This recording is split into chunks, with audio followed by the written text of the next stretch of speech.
আমাৰ মন্ত্ৰী যোগেন মোহন এতিয়া কিহৰ মন্ত্ৰী ময়ো ভালকে নাজানো দেই, কাৰণ তেখেতক ৰাজহ মন্ত্ৰীটো এৰুৱাই দিলে। তাৰপিছত পৰিবহন মন্ত্ৰী দিলে, পৰিবহন মন্ত্ৰীৰ পৰা তেখেতক খেদিলে। মন্ত্ৰী হৈ আছে অৱশ্যে, কোন ডিপাৰ্টমেণ্টত আছে মই খুব ভালকে নাজানো। সেই যোগেন মোহনে এটা ফেচবুক পোষ্ট দিছে যে তেখেতে অসমৰ মুখ্যমন্ত্ৰী হ'ব খোজা নাই।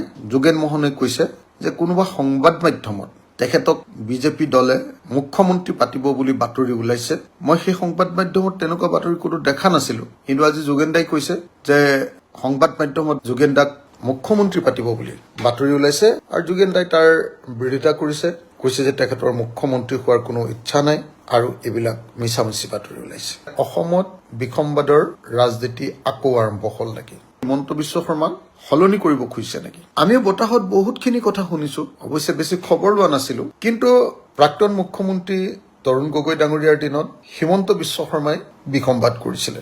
এতিয়া এখন মন্ত্ৰীসভাত থকা এজন মন্ত্ৰীয়ে যেতিয়া এটা পোষ্ট দিছে যে তেখেতে মুখ্যমন্ত্ৰী হ'ব খোজা নাই আৰু মুখ্যমন্ত্ৰী তেওঁ হ'ব নোখোজে, আৰু তেখেতে কৈছে যে হিমন্ত বিশ্ব শৰ্মাৰ প্ৰতি মানুহৰ এতিয়াও ভাল ভাৱ আছে। তাৰমানে আচলতে কৰবাত একুৰা জুই লাগিছে নেকি বাৰু? ধোঁৱা যেতিয়া ওলাইছে জুইৰ একুৰা জ্বলিছে নেকি বাৰু? এইটো অসমৰ ৰাজনীতিৰ এটা গুৰুত্বপূৰ্ণ খবৰ, আৰু সেইকাৰণে অসমৰ ৰাজনীতিৰ সেই খবৰটোত আমাৰ নিচিনা ৰাজনীতিৰ লগত জড়িত মানুহবিলাকৰ মন্তব্যটো গুৰুত্বপূৰ্ণ, আৰু সেইকাৰণে মই মোৰ নিজৰ মন্তব্য আগবঢ়াবৰ কাৰণে অসমৰ বিজেপি চৰকাৰত, হিমন্ত বিশ্ব শৰ্মা চৰকাৰত বিসম্বাদ আৰম্ভ হ'ল নাকি, নে হিমন্ত বিশ্ব শৰ্মাক অপসাৰণৰ কাম আৰম্ভ হৈ গ'ল? এতিয়া কথা হ'ল যোগেন মোহন ডাঙৰীয়া তেখেত এজন মন্ত্ৰী, কিন্তু ক'বলৈ গ'লে নাম কথা চিপাহীৰ নিচিনা তেখেত, কাৰণ তেখেতক এটা গুৰুত্বপূৰ্ণ দপ্তৰ দিয়া হৈছিলে ৰাজহ বিভাগ, সেইটো তাৰপিছত কাটি দিলে। তাৰপিছত তেওঁক আকৌ ট্ৰেন্সপৰ্ট দিয়া হ'ল। এতিয়া দেখিলো ট্ৰেন্সপৰ্টটো তেওঁৰ পৰা আঁতৰাই দিয়া হ'ল, আৰু ট্ৰেন্সপৰ্টটো তেওঁৰ পৰা আঁতৰাই আমি দেখিলো যে BPFক দিয়া হ'ল, আৰু BPFে সেই মিনিষ্ট্ৰীটো পোৱাৰ পাছতেই হাগ্ৰাম মহিলাৰীৰ নেতৃত্বত সাংঘাতিক ধৰণৰ এটা চিণ্ডিকেট ৰাজ, সকলোবিলাক অসমলৈ বস্তু কঢ়িয়াই অনা গাড়ীবিলাকৰ ওপৰত BTADৰ মাজেদি, মানে আমাৰ শ্ৰীৰামপুৰ গেটেদি অসমলৈ সোমাই অহা গাড়ীবিলাকৰ ওপৰত সাংঘাতিক ধৰণৰ এটা চিণ্ডিকেট আৰম্ভ কৰিছে বুলি আমি খবৰ পাই আছো। মই এতিয়ালৈকে সেই বিষয়টোত সোমোৱা নাছিলো, দুদিনৰ পাছত সোমাব লাগিব, কাৰণ এক ভয়ংকৰ চিণ্ডিকেট ৰাজ নামনি অসমত BPFে আৰম্ভ কৰি দিছে। ভয়ংকৰ চিণ্ডিকেট ৰাজৰ পিনে গৈছে হাগ্ৰাম মহিলাৰীৰ নেতৃত্বাধীন নতুন কাউন্সিলৰ চৰকাৰখন। ট্ৰাকত অনা বস্তুৰ ওপৰত, অভাৰলোডৰ ওপৰত, গৰু, ছাগলী, হাঁহ, কুকুৰা, পাণ, চান চববিলাকৰ ওপৰত, বাহিৰৰ পৰা অহা বস্তুবিলাকৰ ওপৰত চিণ্ডিকেট চলায়, আৰু সেইটো ইতিমধ্যে আৰম্ভ কৰি দিছে। আমি খবৰ ৰাখি আছো, ধৰিম, মই জাগালৈও যাম বুলি ভাবি আছো এইকেইদিনতে। ইতিমধ্যে হাগ্ৰাম মহিলাৰীয়ে BTADৰ মানুহক প্ৰথম ঠগনটো দিলেই। কি বুলি দিলে? তেওঁ বিজেপিৰ বিৰুদ্ধে বড়ো জাতীয়তাবাদৰ কাৰণে, বড়ো জাতীয়তাবাদ সুৰক্ষিত কৰিম বুলি, BTAD অঞ্চলৰ স্থানীয় মানুহৰ অধিকাৰ সুৰক্ষিত কৰিম বুলি তেওঁ মানুহৰ পৰা ভোট ল'লে। ভোট লোৱাৰ পাছতে তেওঁ এটা বিজেপিৰ ওচৰলৈ গুচি গ'ল। BTADত ইতিমধ্যে অসন্তুষ্টিৰ, ক্ষোভৰ জুই একুৰা আৰম্ভ হৈছে। সেই সময়তে হাগ্ৰাম মহিলাৰীয়ে আমাৰ যোগেন মোহনৰ পৰা ট্ৰেন্সপৰ্ট মিনিষ্ট্ৰীটো কাঢ়ি লৈছে, আৰু কাঢ়ি লৈ BPFৰ কাৰণে লৈ গৈছে। কিন্তু এতিয়া আচল কথাটোলৈ আহিছো, সঁচাকৈ হিমন্ত বিশ্ব শৰ্মাৰ বিৰুদ্ধে বিসম্বাদ অসমত আৰম্ভ হৈ গ'ল নেকি? এইটো এই সময়ৰ এটা লাখটকীয়া প্ৰশ্ন। সঁচাকৈ অসমত হিমন্ত বিশ্ব শৰ্মাক অপসাৰণ কৰি নতুন আন কাৰোবাক অসমৰ মুখ্যমন্ত্ৰীৰ আসন দিবৰ কাৰণে নাগপুৰৰ পৰা RSS বা দিল্লীৰ পৰা বিজেপিয়ে আৰম্ভ কৰি দিছে নেকি এক প্ৰচেষ্টা? হয় নেকি? তেনেকুৱা ধৰণৰ ঘটনা ঘটিছে নেকি? প্ৰথম কথা, যোগেন মোহনৰ পোষ্টটোৱে এটা প্ৰমাণ কৰি দিলে যে কিবা এটা দেয়াৰ ইজ চামথিং, ঘটনা কিবা এটা ঘটি আছে, কিবা এটা ঘটনা চলি আছে, যিটো আমি বেছিয়ে দেখা নাছিলো, কিন্তু যোগেন মোহনে তাৰ পোষ্টটোৰ জৰিয়তে মুকলি কৰি দিলে। যোগেন মোহনৰ পোষ্টটোৱে এটা বস্তু প্ৰমাণিত কৰিলে যে সঁচাকেই হওক বা মিছাকেই হওক, সৰুকেই হওক বা ডাঙৰকেই হওক, অসমৰ ৰাজনীতিত এটা ধুমুহা তলে তলে আমি নেদেখাকে বৈ আছে। যোগেন মোহনে এজন মন্ত্ৰী হৈ মুখ্যমন্ত্ৰী এজন সম্পৰ্কে এটা মন্তব্য দিবলৈ নিশ্চয় মুখ্যমন্ত্ৰীজনৰ পৰা অনুমতি লৈ লৈছে, নহলেতো কেতিয়াও মুখ্যমন্ত্ৰীজনৰ অনুমতি নোলোৱাকে মই মুখ্যমন্ত্ৰী নহওঁ, হিমন্ত বিশ্ব শৰ্মাই মুখ্যমন্ত্ৰী হৈ থাকিব বুলি কেতিয়াও পোষ্ট দিব নোৱাৰে। আৰু যদি দিয়ে তেতিয়াহ'লে নিশ্চিতভাৱে মুখ্যমন্ত্ৰীয়ে হিমন্ত বিশ্ব শৰ্মাই যোগেন মোহনক ধৰিব, যোগেন মোহনক গিৰাই দিব, কাৰণ যোগেন মোহনে মুখ্যমন্ত্ৰীৰ লৈ যে দলত কিবা চলি আছে এই কথাটো তেওঁ ৰাজহুৱা কৰি দিছে। সেইকাৰণে মই অনুমান কৰিছো যে যোগেন মোহনে আচলতে মুখ্যমন্ত্ৰীৰ অনুমতি লৈ মুখ্যমন্ত্ৰীক সুধি তেওঁ এই পোষ্টটো দিছে, কিন্তু পোষ্টটোত স্পষ্টকে কৈছে যে তেওঁক মুখ্যমন্ত্ৰী পাতিব বুলি এনেই একাংশ সংবাদ মাধ্যমত বাতৰি উলিয়াই থকা হৈছে। অথচ আমি কোনেও সংবাদ মাধ্যমত দেখা নাছিলো যে যোগেন মোহনক কোনোবাই মুখ্যমন্ত্ৰী পাতিবলৈ বিচাৰিছে। মই আনকি ছচিয়েল মিডিয়াতো তেনেকে দেখা নাছিলো যে আমাৰ মন্ত্ৰী মাহমৰা সমষ্টিৰ বিধায়ক যোগেন মোহন ডাঙৰীয়াক কোনোবাই মুখ্যমন্ত্ৰী পাতিব খুজিছে। এইটো সঁচাকে মই দেখা নাছিলো। তেওঁ চাগে ক'ৰবাত খুচৰি মুচৰি ক'ৰবাত কিবা এটা পালে নেকি নাজানো। আৰু দ্বিতীয় কথা, তেখেতে লিখিছে যে নাই অসমৰ মুখ্যমন্ত্ৰীৰ ওপৰততো কোনো অনাস্থা অহা নাই, মুখ্যমন্ত্ৰীটো ভালে পাই আছে বোলে মানুহে, এনেকে বুলিহে তেওঁ কৈছে। মুখ্যমন্ত্ৰীয়ে যদি পাৰ্মিশ্যন দিছে, মুখ্যমন্ত্ৰীয়ে কেলে যোগেন মোহনক পাৰ্মিশ্যন দিলে? তেতিয়াহ'লে এইটো কথা খাটাং যে মুখ্যমন্ত্ৰীয়ে এই নিউজটো, এই বাতৰিটো যোগেন মোহনক উলিয়াবলৈ দিছে। ভিতৰত কিবা এটা ঘটনা ঘটিছে আৰু সেইটো নহয় বুলি ক'বৰ কাৰণে অসমৰ মুখ্যমন্ত্ৰীয়ে যোগেন মোহনক এনেকৈ বাতৰি উলিয়াবলৈ দিছে। মোৰতো সন্দেহ যে মুখ্যমন্ত্ৰীয়ে দিব লাগিব, নহলে মুখ্যমন্ত্ৰীয়ে বাতৰিটো কৰিবলৈ নিদিলে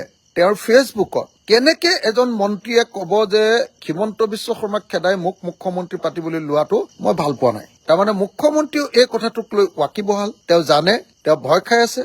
আৰু মুখ্যমন্ত্ৰীয়ে সেইকাৰণে আমাৰ যোগেন মোহনক এই কথাটো ক'বলৈ দিছে। আৰু যোগেন মোহনে যদি মুখ্যমন্ত্ৰীক নুসুধাকে এই কথাটো দিছে, যদি যোগেন মোহনক বাতৰি উলিয়াবলৈ দিয়া নাই মুখ্যমন্ত্ৰীয়ে, তেতিয়াহ'লে দুটা হ'ব পাৰে। এটা হ'ল যে অকৰা মকৰাকে যোগেন মোহনে এনে হঠাতে এটা ৰাজহুৱা বিবৃতি দি দিলে, যিটো তেওঁ ভুল কৰিছে পলিটিকেলি। নহলে বা এনেকুৱা হ'ব পাৰে যে যোগেন মোহনে খং উঠি বিজেপিৰ ভিতৰত থকা বিষয়টো ৰাজহুৱা কৰি দিব খুজিছে। আমি দেখিছো যে যোৱা সময়খিনিত আহোম জনগোষ্ঠীৰ প্ৰতিনিধিত্ব কৰা আহোম জনগোষ্ঠীৰ একমাত্ৰ মন্ত্ৰী যোগেন মোহনক বাৰম্বাৰ অপমানিত কৰি থকা হৈছে। এই খঙতে যোগেন মোহনে হিমন্ত বিশ্ব শৰ্মাৰ কথাটো ৰাজহুৱা কৰি দিছে নেকি বাৰু? হ'ব পাৰে দেই, নোহোৱা নহয়।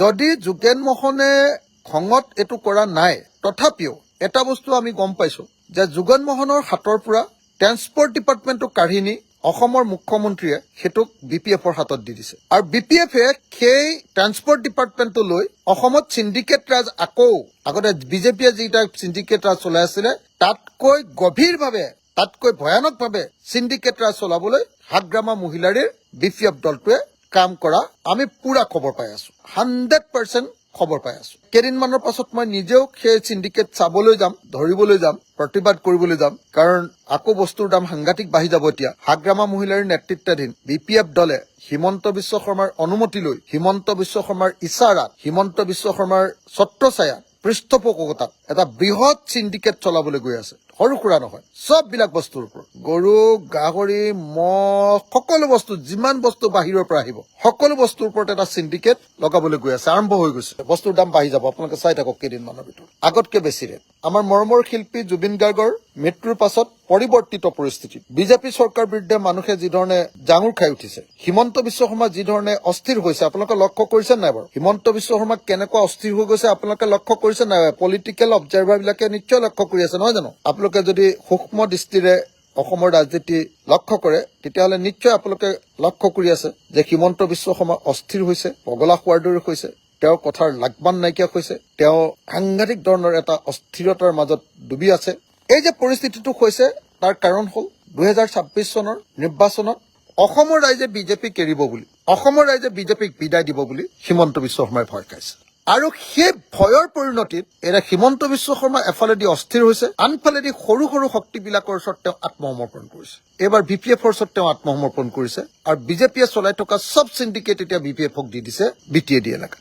কাৰণটোৱে হ'ল যে বিজেপিৰ অৱস্থা টাইট হৈ গৈছে, 26 চনৰ নিৰ্বাচনত জিকিব নোৱাৰিম বুলি ভাবিছে আৰু যিকোনো প্ৰকাৰে হাগ্ৰামা মহিলাক লগত ৰাখিলে BTADৰ কেইটামান চিট তেওঁলোকৰ লগত ৰৈ যাব বুলি ভাবিছে আৰু সেইকাৰণে হাগ্ৰামা মহিলাৰ ওচৰত ইতিমধ্যে হিমন্ত বিশ্ব শৰ্মাই মূৰ দোৱাবলৈ আৰম্ভ কৰি দিছে। হয়নে নহয় আপোনালোকে সকলোৱে খবৰ লওক। মই ৰাজনৈতিকভাৱে সঁচা কথা কৈছো নে নাই আপোনালোকে এবাৰ খবৰ লওক। আৰু যদি নহয় তেতিয়াহ'লে আপুনি ক'ব, যিকোনো এজন BPFৰ MLA সোধক আপুনি, যিকোনো এজন UPPLৰ MLA সোধক আপুনি, প্ৰমোদ বড়োক সোধক আপুনি, আগতে চিণ্ডিকেট চলাই থকা বিজেপিৰ নেতাবিলাকক সোধক আপুনি, তেতিয়া আপুনি গম পাই যাব যে কেনেকে BPFৰ নিচিনা এটা সৰু শক্তিয়ে 15টা চিট থকা, তাকো 15টা চিটত মৰি গলেও জিকিব নোৱাৰে, তাত জনবিন্যাস বেলেগ, সেই শক্তিৰ ওচৰতো হিমন্ত বিশ্ব শৰ্মাই চাৰেণ্ডাৰ কৰি দিছে, নিজৰ চিণ্ডিকেট বিলাক BPFক এৰি দিছে। এই ঘটনাটোৱে অসমৰ ৰাজনীতিত যে হিমন্ত বিশ্ব শৰ্মা ভীষণভাৱে শংকিত এইটোকে প্ৰমাণিত কৰিছে। আৰু এতিয়া আমি দেখিছো যে যোগেন মোহনে বিজেপিৰ ভিতৰত থকা বিসম্বাদক আমাৰ সন্মুখত উদঙাই দিলে। বিজেপিৰ ভিতৰত যে কিবা গণ্ডগোল লাগি আছে আমি শুনি আছিল।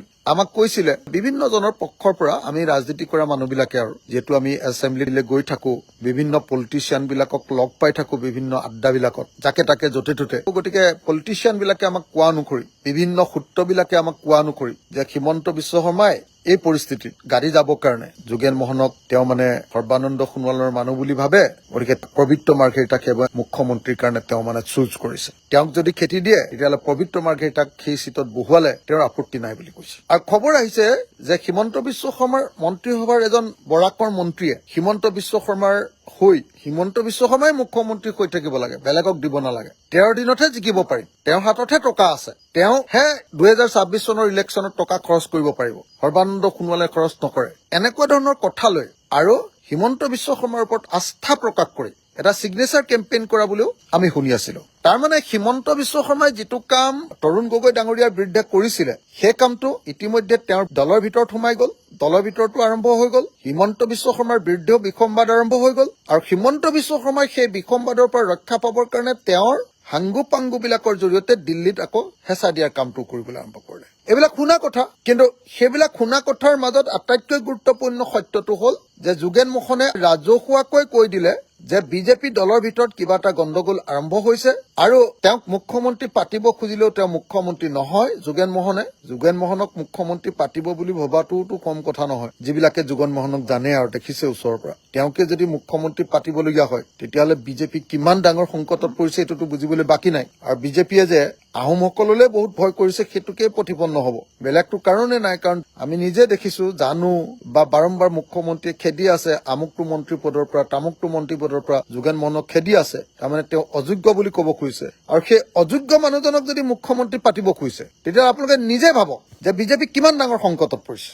উজনি অসমখন তেওঁলোকৰ হাতৰ পৰা গ'ল বুলি ভাবিছে, আহোমসকল তেওঁলোকৰ হাতৰ পৰা সম্পূৰ্ণৰূপে আঁতৰি গ'ল বুলি ভাবিছে। বহুত আহোম সংগঠনক তেওঁলোকে লগত ৰাখিছে যদিও, পোহপাল দি ৰাখিছে যদিও, তেওঁলোকৰ হাতত যে মানুহ নাই এই কথাটো ধৰা পৰিছে। সেইকাৰণে যোগেন মোহনৰ কথাটো ওলাইছে। আৰু মুখ্যমন্ত্ৰী হিমন্ত বিশ্ব শৰ্মাৰ প্ৰতি আস্থা প্ৰকাশ কৰি প্ৰকাৰান্তৰে তেওঁ হিমন্ত বিশ্ব শৰ্মাক চেলেঞ্জ কৰিছে, প্ৰত্যাহ্বান জনাইছে, বদনামী কৰিছে আৰু এনেদৰে বিজেপি দলৰ মাজত বিসম্বাদী ৰাজনীতি আৰম্ভ হৈছে। বহুতে খবৰ দেখিছে যে এইবাৰ হিমন্ত বিশ্ব শৰ্মাৰ নেতৃত্বত 2026 নিৰ্বাচন নহয়, বিজেপি সৰ্বানন্দ সোণোৱাল বা যোগেন মোহন বা পবিত্ৰ মাৰ্ঘেৰিটাৰ নেতৃত্বতহে এইবাৰ বোলে নিৰ্বাচন হ'ব। হিমন্ত বিশ্ব শৰ্মাক আঁতৰাই পেলাবৰ কাৰণে চাৰিওফালৰ পৰা বোলে বিজেপি আৰু RSS আগবাঢ়ি গৈছে। আমাৰ মৰমৰ শিল্পী, আমাৰ হাৰ্টথ্ৰব জুবিন গাৰ্গৰ মৃত্যুৰ ঘটনাটোৱে বিজেপিৰ গোটেই কথাবিলাক উদঙাই দিলে। বিজেপিৰ সংকট মুকলিমূৰীয়া হৈ গ'ল, লুকুৱাব নোৱাৰা পৰিস্থিতি হৈ গ'ল আৰু সঁচাকৈ তেওঁলোকৰ মাজত যে এক বিসম্বাদৰ ৰাজনীতি আৰম্ভ হৈ গ'ল সেইটো আমি জানিবলৈ পালো। মই ভাবো যে আগন্তুক 6 মাহ নিৰ্বাচনলৈকে এইখিনি সময় খুব গুৰুত্বপূৰ্ণ। এই সময়খিনিৰ ভিতৰতেই বিজেপিৰ ভিতৰত এক ঘোৰতৰ কুৰুক্ষেত্ৰৰ ৰণ আৰম্ভ হ'ব।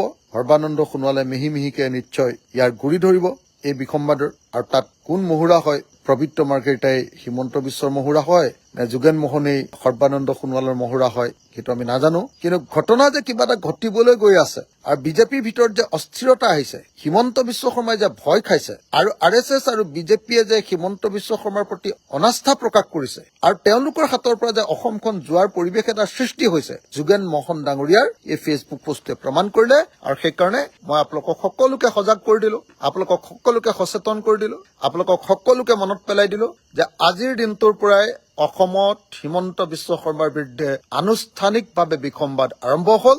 যি হিমন্ত বিশ্ব শৰ্মাই তৰুণ গগৈ ডাঙৰীয়াৰ বিৰুদ্ধে বিসম্বাদ কৰিছিলে, তেওঁৰ বিৰুদ্ধেও সফল হওক বিফল হওক এক বিসম্বাদৰ উকমুকনি আৰম্ভ হৈ গৈছে আজিৰ দিনটোৰ পৰা। আৰু সকলোৱে সাজু হওক যে আমাৰ ডিঙি চেপি ধৰা এই বিজেপি দলক আমি 2026 গিৰাব লাগিব।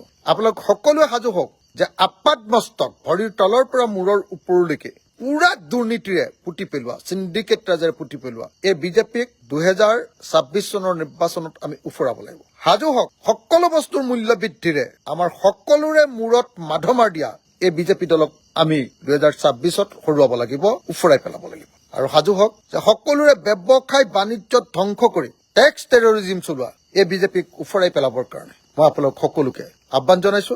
আৰু বিজেপিৰ এই যি বিসম্বাদী ৰাজনীতি আৰম্ভ হৈছে সেইটো অস্থিৰতাৰ প্ৰমাণ, সেইটো জনগণৰ এই বিজেপিৰ প্ৰতি অনাস্থাৰ প্ৰমাণ।